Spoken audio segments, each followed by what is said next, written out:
whether you've been living under a rock or not, you might have noticed that we, the girlies, and the internet has decided that the most aspirational woman right now is someone who hasn't been alive for 30 years. Who is that? That woman is, as we call her, CBK or Caroline Bessette Kennedy. She's the original minimalist and quiet luxury muse, publicist for Calvin Klein, and the woman whose street style is now half of my TikTok FYP. Exactly. And like, she is the reason why I'm wearing a black silk dress with pearl buttons and my tortoise glasses. I couldn't find my headband, and I've still yet to go to the pharmacy in New York that sells them.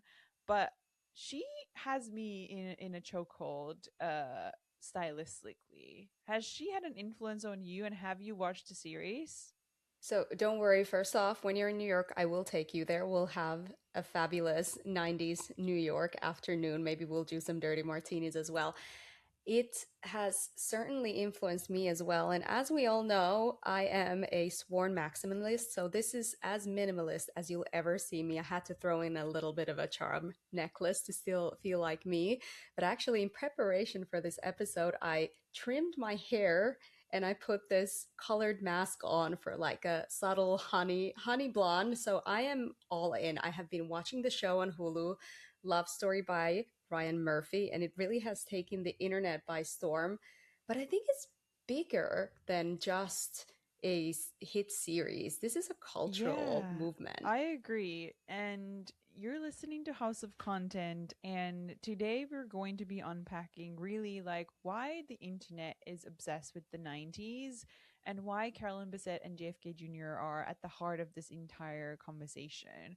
Obviously, we're filling our mood boards with quiet luxury and her fits from paparazzi photos, but there's a lot more to this. So I kind of want to get started with that and kind of interrogate why do we think the internet is suddenly obsessed with the 90s again? Like, we're not just seeing, her headband photos from the streets of New York.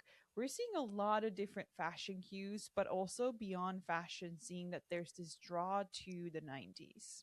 It would be simplistic for us to say that this one Ryan Murphy show, although it has had a lot of buzz, is the one that brought this about.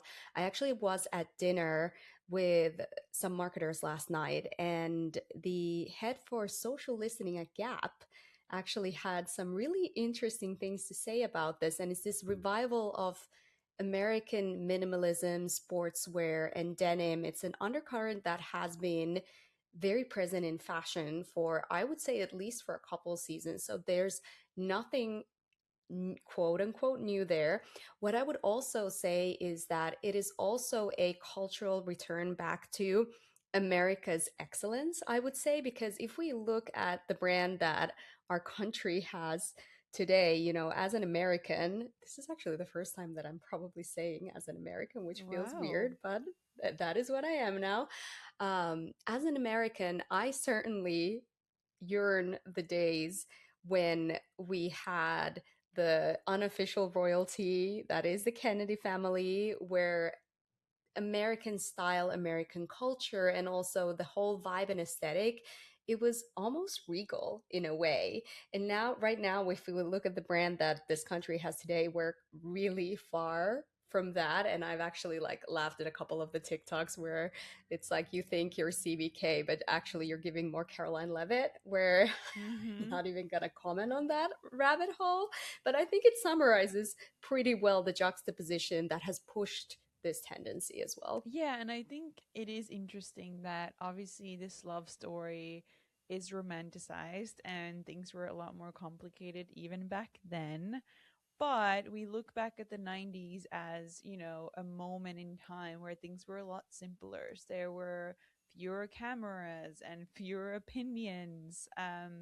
These people were able to achieve this like mystique, mysterious privacy, not to a full extent, but to some extent. It was pre-algorithm era, and to your point, that's something that we don't have today in the same sense, but the part that's not new is the nostalgia loop of fashion, Hmm. right? Like we always see things coming back. So it's not a new thing that we're seeing slip dresses and overalls and loafers and things like that coming back into the play. But I think there's more to it than just the usual fashion loop. Like we are yearning for this analog era, and it goes way beyond fashion. And I think, you know, some of us grew up in the 90s. We're revealing our age here a little bit, but I mean, we're I look millennials. back at that. Millennials, Yeah, I all of look us back grew at up in the that, and 90s. even exactly, and even, raising a girl, I kind of have this feeling of like, those were the great times. And I'm sounding like my parents at this point saying that, but it was pre algorithm, it was pre social media, and there was a level of realness and privacy that will never be the same again. A lot more originality. I would also say there has been a lot of debate whether the FYP has killed personal style and we're all just creating iterations and copies of what we're seeing online. I think going back to this idea of quote unquote simpler times, I actually very vividly experienced this yesterday with my stepson, whom we obviously have his location at all times. And if we're not able to text him and there's, a drop in Wi-Fi, whatever, I'm like constantly in a state of panic. And then I remembered at his age, I was in the woods in the dead of winter building tree houses with the boys from my class. So I definitely also, as a step parent, yearn for those simpler times, although I don't know how my mom had the heart to just let me out in the wild. Whole other story. I do think, like, for the point that you said around simplicity, it also kind of maps into this whole trend of people wanting to be private, wanting not to post. You have close friends on Instagram, and I think it's just playing into that mystique, and people want to perform mystique in a way. Yeah, totally. And I think CBK, represents this like opposite of today's influencers who are sharing everything. And that was a bit of the draw, and I think the draw to the story.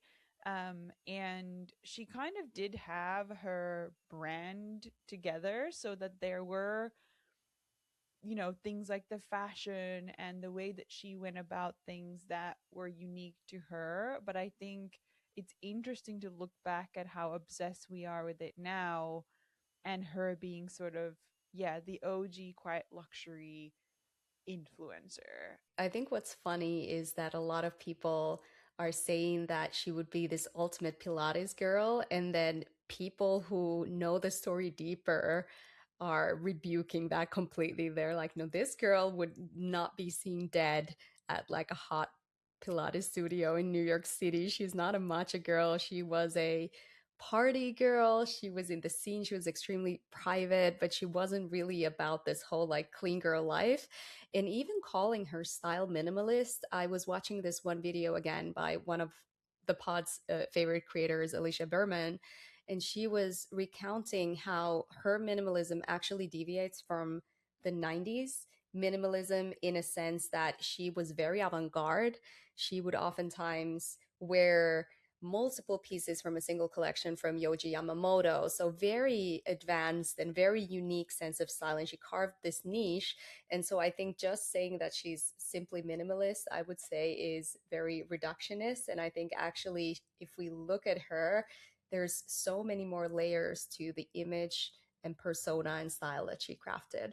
I'm also seeing that people are drawing connections between brands like The Row, Mm-hmm. Tatame, Kaite, and, you know, I don't know if I feel like those brands were inspired by her and her privacy, or if they're kind of going against the grain in today's world. But I can definitely see similarities in, the Olsen twins and how Mm-hmm. they've decided to take a step back and really try to live as much of a private life as they can, which creates this mystery for the brand itself, where they're not being super upfront about everything. People are truly just focusing on the clothing and the simplicity of the clothing in a way.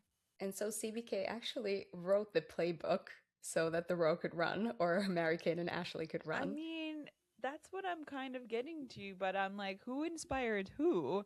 And if they did, but I do think it's interesting how, from a social perspective, some of these brands deciding to not have a social presence per se, kind of going against the norm has created this interest around them, this if you know kind of brand. And I think why they stand out is like there's a level of quiet luxury that they've made real by making some of these choices, right?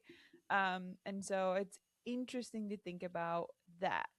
Taking it to a different sort of space than fashion, what else are you seeing out there that kind of gives off the 90s are back? I would say the return to IRL, especially through experiential. So if you think about brands, for it's massive right now in B2B and creators and kind of the circles that I run in fact, I was at an event last night where we had this presentation by GWI where they were drawing trends and consumer behavior state by state in the US, but they were all like very funny and interesting and quirky facts. Like, for example, the the ranch capital of the United States. So things like that. And they were really crafting a moment around participation and bringing people together versus just watching, a keynote or a panel that is typically the norm in these events. So I think experiential is definitely one of them. And then I think the surgeons of book talk and reading is certainly another one that I'm seeing, well, ironically, on my feed. And I even think like people creating their visual like mood boards for the year and scrapbooking and trying to find magazines to cut things from, like, that's taking me back in time in the best way. But I think it's like a double of the activity and the magazines is giving 90s, but just spending time together with people crafting something like that, wasn't something that we were thinking about a couple years ago. I think from social media and style beyond fashion, you can also see a lot of grainy flash photography. Obviously, we're in the resurgence of film photography, paparazzi style photos. I mean, we've got accounts like Demois basically dedicated for them, giving those photos a completely new avenue where it used to just be like the old school thing and people were less maybe interested in that for a while. We've got disposable cameras. Like, I think people getting pretty minimal with like captions and photo dumps, and even innovations like block, where you literally block yourself out of your phone. Like, I think it's interesting that we're seeing like modern day innovation to get back to what Takes was. us back. Yes. And I also think that the whole rise of Substack and Beehive and Mm-hmm. reading and writing is all kind of tied back to, in many ways, this 90s era, because 90s, as we know, like, it was a heyday of magazines, of massive shoot budgets, of following. Well, you couldn't follow back then, but you got catch my drift. You had your favorite columnists that you would wait to read in Vogue every Mm-hmm. month. And what I think is also interesting, I want that my own that column. I'm just gonna put that out there. Like, that's cool. Anyways, keep going. yeah, I mean, I'm writing one for Creator Fest, so that Yeah. feels very retro, like I'm very Carrie Yeah. Bradshaw of me, which brings me to my point actually. I think that we're going to see a little bit of a, okay, maybe battle is probably the best way to describe it. We're going to have the Carolines and the Carries battle it out on the FYP this spring. I think those are going to be the two big tendencies, because we know that a lot of Gen Z is now watching, or probably watching for the first time, Sex and the City. And so I think that's going to push for the more of the 90s, early 2000s maximalism, and that's going to compete with this whole CBK movement that we got going on. And But the all question I've is got like, which side are you taking? Because is your personality completely split on this battle? oh no, I am a aesthetically I'm 100% Carrie, and I know you're probably 100% CBK. Yes, I think we've got the Carrie and the CPK of their own It's the lives yin and the on yang. this call. And I actually made a TikTok yesterday because we were watching the series and I realized I kind of do have a JFK Jr. at home. And there's been a lot of funny content of you been sending me like all the New York guys thinking that they're giving JFK Jr. and then like not at all like There's someone biking that thinks they're giving like hot guy on a bike. But I will say like our sort of vibes with my husband, not to say that we quite look like them exactly, but it's giving CBK and dark tall man, at least. three things actually. There is a CBK lookalike contest in New York City this Sunday, so I'm wondering if I should just go there and report back to House of Content Yeah. just for the content. And I definitely think that this is a fantastic opportunity to dress up as them for Halloween. You Yes, certainly should. You just need to among find maybe a millions of other people, but yes, I think it's yes, our but it's maybe our your next. maybe your baby can be like a mini Jackie Onassis Kennedy in a little Chanel suit. Which she will need a mini Chanel bag for. Okay, that took a different turn, but yeah, I think We that's started definitely a overspending so Halloween. fast. Yeah, exactly. I think that's definitely a Halloween outfit that a lot of people will have, but we should rock it. The question is whether I 100%. will wear anything different from what I normally wear, and just look like everybody else. But yeah, I think all the content has been extremely fun to follow and sort of the aftermath of the Hmm. series. And I think what's going to be super interesting to see as well is like, what is Calvin Klein going to do? I think that there's already like a halo effect in general, that's happening with people sort of hunting down, certain items. And obviously, brands like J. Crew and to your point, like Gap and others are leaning into the 90s movement Even in Tommy general. Hilfiger. But I'm kind of like, what's Calvin Klein going to do? Because interestingly, I feel like it's been a brand where we haven't looked at it in this light and they haven't fully leaned into it. And so, any predictions on what they might do or what they should do to take it to a different space? The interesting thing is that at first glance, a lot of people think that, okay, Calvin Klein is very prominently featured, and so they must be the only brand that can take advantage of this, but that is not true at all. This is going to be a game of two tracks. Either you have to be the first brand to really do this in a big way. I don't know how maybe you partner up with Love Story and license that brand so that you're able to maybe create an official collaboration. We saw this actually with Wuthering Heights. So they teamed up with an array of brands, but Bloomingdale's was one of them. I actually really want to see the display here in New York City. But I think there's advantage to being first to market. I really hope that Calvin Klein is taking cue there, or you do it the best. One idea that I had, I would love to see the Real Real that has access to all of these archival pieces by way of just people selling them, and the prices for these types of minimalist pieces from the 90s are probably going to skyrocket.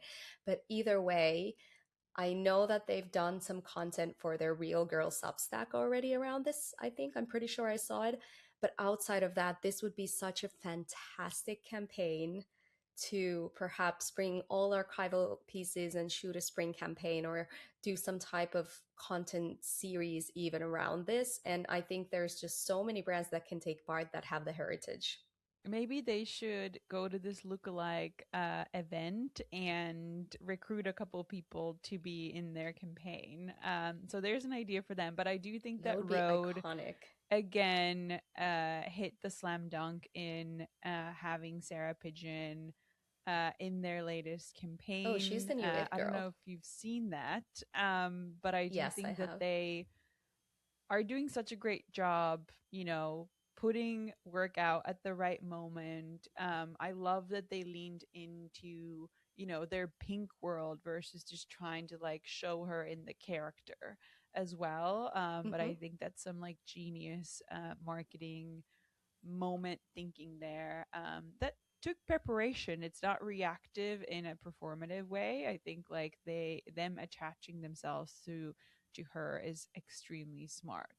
On that note, I want to get into some takeaways to wrap us off. And knowing that people are romanticizing the 90s, we're all about our analog lives in the midst of the algorithm world, and we've also now been sucked into the Carolyn aesthetic. So, what are some implications that we can draw for fashion and marketing that come out of this? Like, what is a way that brands can either tap into or be part of this moment in an interesting way?